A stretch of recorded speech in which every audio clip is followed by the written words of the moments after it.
Presenter Ivan Gunawan memenuhi panggilan Bareskrim Polri karena permasalahan robot trading DNA Pro. Pada kesempatan hari ini dengan niatan saya dan itikat baik saya, karena rejeki yang Allah titipkan buat saya. Jadi total kontrak yang diberikan DNA Pro hari ini saya kembalikan kepada Bareskrim, ucap Ivan Gunawan di Bareskrim Polri, Kamis, tanggal 14 April tahun 2022.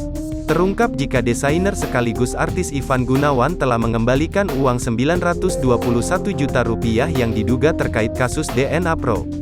Yang dikembalikan Rp921.700.000, ujar Kasubdit 1 Ditipideksus Bareskrim Polri Kombes Yuldi Yusman. Iya, kontraknya Rp1.090 juta. Itu dia dibayar untuk menjadi brand ambassador, jelas Yuldi. Selisihnya adalah disetorkan oleh Ivan Gunawan saat jadi member di DNA Pro. Karena dipotong dia seolah-olah buka akun. Seolah-olah jadi member, pungkasnya.